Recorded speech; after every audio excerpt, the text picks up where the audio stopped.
নমস্কার। বিবিসিপি ব্রজবাবুর ছোটদের পাঠশালায় সবাইকে স্বাগত জানিয়ে শুরু করছি আজকের ভিডিও। আজকে আমি পর্যায়ক্রমিক মূল্যায়ন প্রথম পর্ব 2024 সাল এই যে মূল্যায়ন পত্র সেইটি আপনাদের সামনে তুলে ধরছি। আশা করি ভিডিওটি আপনাদের ভালো লাগবে। দয়া করে ভিডিওটি শেষ পর্যন্ত দেখবেন। আমাকে কেউ কেউ কমেন্ট করেছিল প্রশ্নগুলো উত্তর সহ দিলে ভালো হয়, তাই উত্তর সহ পেশ করলাম। বাম দিকের ছবির সাথে ডান দিকের ছবির তীর চিহ্ন দিয়ে মিল করো। নতুন শব্দ বানাই। বাম দিক ও ডান দিক মেলাই। সঠিক স্বরচিহ্ন লিখি। ছবি গুণে ইংরেজি ও বাংলা সংখ্যা লিখি। বাক্সের ইংরেজি শব্দটি খুঁজে গোল করি। এরপর প্রথম শ্রেণী সমন্বয় সাধনে সক্ষমতা, এর আগেরটি ছিল সংযোগ স্থাপনে সক্ষমতা। এখানে একের দাগে রয়েছে সব থেকে ছোট ও সবচেয়ে বড় সংখ্যা বেছে নিয়ে লিখি। ইংরেজি 2 এবং বাংলা 2 লেখাটা সহজ সুন্দর করে লিখতে হবে, সেই কারণে দুটোর ক্ষেত্রেই 2 দিয়ে শুরু করা হয়েছে। ছাত্রছাত্রীদের এই তফাৎটা বা পার্থক্যটা বোঝাতে হবে। বন্ধনীর মধ্যে সঠিক উত্তরটি মাথায় ঠিক চিহ্ন দিই। ছবি জিনিসটি দেখে সঠিক কালারে গোল দাগ দিই। খুব সুন্দর একটি প্রশ্ন। বর্ণগুলি সাজিয়ে সঠিক শব্দ লিখি। অবশ্যই মাত্রা সহ লেখার চেষ্টা করতে হবে। সংখ্যাগুলি গুণে যোগ করি। কয়েক দাগ হয়ে গেল। দেখে দেখে সুন্দর করে লিখি। আকাশে পাখি উড়ে, এক্ষেত্রে মনে রাখতে হবে যে লাইন ভরে লিখতে হবে, সঠিক মাত্রা দিয়ে লিখতে হবে, বর্ণের সাথে বর্ণের দূরত্ব এবং শব্দের সাথে শব্দের দূরত্বকে ঠিক রাখতে হবে। যে সকল বর্ণের ডান দিক সোজা সে সকল বর্ণের ডান দিক সোজা রাখার চেষ্টা করতে হবে। এবং আরও একটা কথা মনে রাখতে হবে যে আমার এই হাতের লেখা বিষয়ক আরও ভিডিও দেওয়া আছে। ভিডিও নম্বর 1, 2, 3, 4, 5, 6 এই ধরনের বেশ কয়েকটি ভিডিওতে হাতের লেখা বিষয়ক প্রচুর তথ্য দিয়ে আপলোড করা হয়েছে। আপনারা প্রয়োজনে সেই ভিডিওগুলো দেখে নেবেন। এরপর সমস্যা সমাধানের সক্ষমতা। একের দাগে নিচের প্রশ্নগুলির সঠিক উত্তর লিখি। তারপর 2 দাগে হারিয়ে যাওয়া ওয়ার্ডগুলো লিখি, অর্থাৎ শূন্যস্থান পূরণ করি। একটু টুইস্ট দিয়ে প্রশ্নটা লেখা হয়েছে, কিন্তু প্রশ্নের মূল চিন্তাভাবনাটা একই। সব মিলিয়ে যোগ করি। এখানে যোগ করতে বলা হয়েছে। এই ফাঁকে ফাঁকে কালো রং লেখা আছে, সেখানে আমি বুঝতে অসুবিধা হবে বলে উপরে লিখেছি। এরপর 4 দাগে 2টি অংশমাত্রার বর্ণ লিখি।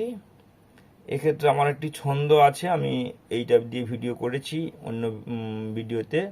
ব, থ, খ, গ, রি, মূর্ধন্য, ধ এবং তালব্য স এই বর্ণগুলি হলো অংশমাত্রার বর্ণ।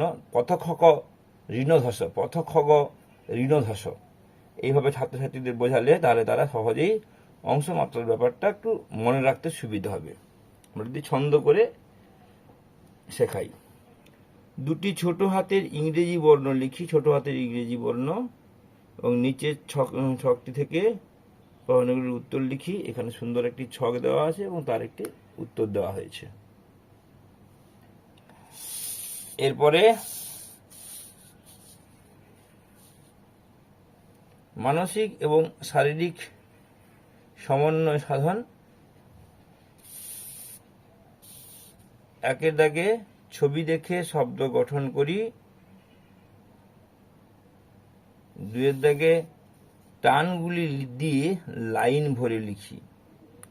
এই টানগুলি বা এগুলোকে আঁকিবুকি বলা যেতে পারে। এই আঁকিবুকিগুলো অভ্যেস করলে হাতের লেখা সুন্দর হয়। সেই জন্যই এখানে প্রশ্নের মাধ্যমে ছাত্রছাত্রীদেরকে আরো একবার এগুলো শেখার জন্য বলা হচ্ছে। ছবির সাথে ছবির মিল করি। মুনিরাম মুন্সি, এটি একটি মজাদার প্রশ্ন, মাফ করবেন। মুনিরাম মুন্সি কবিতা থেকে মুনিরামের কাজগুলোকে ক্রম অনুসারে সাজাই। বইয়ে যে ছবিগুলো দেওয়া ছিল সেই ছবিগুলোকে পরপর লেখা হয়েছে।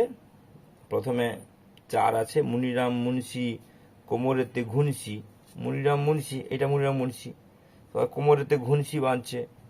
তারপরে নাক দিয়ে শাক খায়, তারপরে কনুইয়ের ধাক্কায়। এইভাবে ক্রমটাকে লিখতে হবে এবং ছবি সম্বন্ধে বাচ্চাদেরকে আরো একটু পরিষ্কার ধারণা দিতে হবে। এবার বিন্দুগুলি যোগ করে রং করি।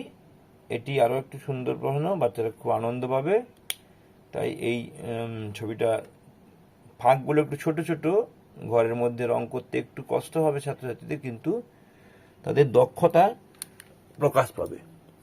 এরপরে আমি চলে যাচ্ছি দ্বিতীয় শ্রেণীর প্রশ্নপত্র। আমি প্রথম শ্রেণী এবং দ্বিতীয় শ্রেণী একসঙ্গেই আপলোড করছি, কারণ এই প্রথম শ্রেণী ও দ্বিতীয় শ্রেণীর ক্ষেত্রে কোনো বাংলা, ইংরেজি, অঙ্ক এরকম বিষয়ভিত্তিক প্রশ্ন হবে না। তাই এই দুটি প্রশ্নপত্র একসঙ্গেই দিচ্ছি। একই অর্থযুক্ত শব্দের পাশের ছক থেকে নিয়ে বসাই। এখানে ছকে দেওয়া আছে, এটাকে লিখতে হবে। সিলেবাসের প্রশ্ন, তাই কঠিন কিছু নয়। Match the column A with column B. তারপর 3 দাগে নিচের ছকটি সঠিকভাবে পূরণ করি। অঙ্কে লিখি, স্থানীয় মান অনুসারে কথায় লিখি এবং কথায় লিখি। তারপর এখানে এই ছকটিও বই থেকেই দেওয়া হয়েছে। Write the name of 6 season of West Bengal. সহজ পাঠের বইয়ের নিচের ছড়াটি সম্পূর্ণ করো। আদালতে আঁচলেতে খই নিয়ে তুই যেই দাঁড়াবি দ্বারে, অমনি যত বনের হরিণ আসবে সারে সারে। এখানে অবশ্যই মাত্রাটা দিয়ে সুন্দর করে লিখতে হবে, সমদূরত্ব দিয়ে পরিষ্কার পরিচ্ছন্ন করে লিখতে হবে। এরপর আমরা চলে যাচ্ছি সমন্বয় সাধনের সক্ষমতা। সমন্বয় সাধনের সক্ষমতার ক্ষেত্রে প্রথমের প্রশ্ন যেটা আছে, যুক্ত ব্যঞ্জন ভেঙে লিখি। এখানে তারপরে C the words in the help box, feel in the. তারপরে ফাঁকা ঘরে সঠিক শব্দ লিখি এবং উত্তর শূন্যস্থানে সঠিক উত্তর বসাই। তারপরে write a or an to fill in the gaps. তারপরে নিচের প্রশ্নগুলির উত্তর লিখি। এরপরে আমরা চলে যাচ্ছি সরাসরি সমস্যা সমাধানের সক্ষমতা। Rewrite the sentence using capital letters. Capital letters বলতে কেউ কেউ কোনো কোনো ছাত্রছাত্রী এরকম লিখে ফেলেছে সমস্ত অক্ষরগুলোকে ক্যাপিটাল লেটার লিখতে হবে। না, এখানে যেখানে ক্যাপিটাল হওয়ার কথা সেখানে স্মল লেখা আছে। একটুখানি কৌশল করে, বুদ্ধি করে সেইগুলোকে, যেমন আইটাকে ছোট লেখা ছিল সেটাকে বড় করতে হবে। মৌলিক নামের প্রথম অক্ষর বড় হয়, এখানে ছোট আছে, এখানে বড় করতে হবে।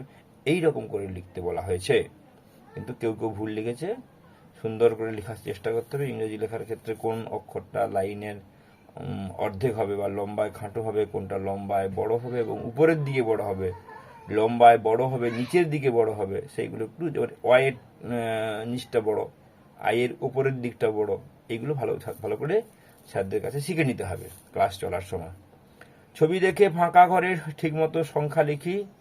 এখানে সংখ্যাগুলো লেখা আছে, এই সংখ্যাগুলো থেকে ক্রমান্বয়ে বড় থেকে ছোট এই ধরনের প্রশ্ন এরকমও থাকে সিলেবাসে, আবার দুটো সংখ্যা দিয়েও থাকে। তো এই লম্বাটা শিখে নেওয়ার পরে দুটো সংখ্যা দিয়ে দিলে তাহলে তাদের বুঝতেও সুবিধা হবে। এরপর হচ্ছে ছোট থেকে বড়, উপরটা বড় থেকে ছোট, নিচেটা ছোট থেকে বড়। এখানে মাঝে একটা সংখ্যা লেখা আছে, একটু ভালো করে দেখলে বোঝা যাবে। ওই 23 লেখা আছে, বইয়েরই অঙ্ক, ছাত্রদের সাথে সহজেই বুঝে যাবে।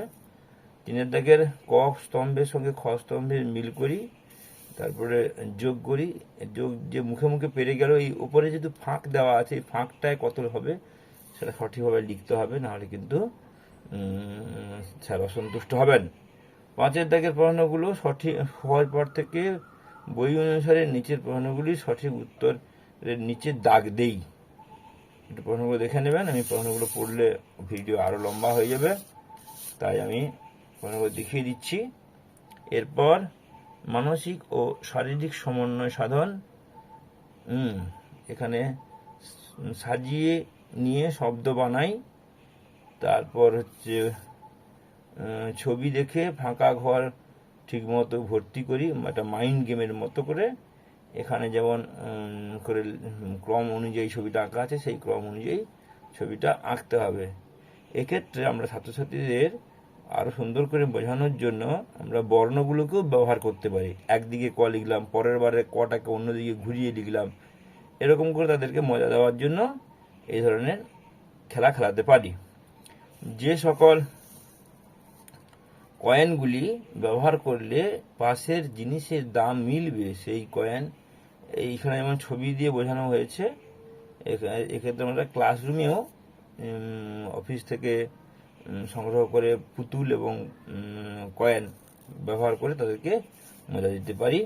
এরপর নিচের ছবিটিতে নিজের মতো পছন্দ মতো রং করি। আমরা এইভাবে প্রশ্নগুলোর প্রস্তুতি নিলে পরবর্তীকালের মূল্যায়নের ক্ষেত্রে সুবিধা হবে। তাই সবাই কাজে লাগবে ভেবে এই প্রশ্নগুলো আপলোড করলাম। সবাই ভালো থাকবেন। নমস্কার, ধন্যবাদ।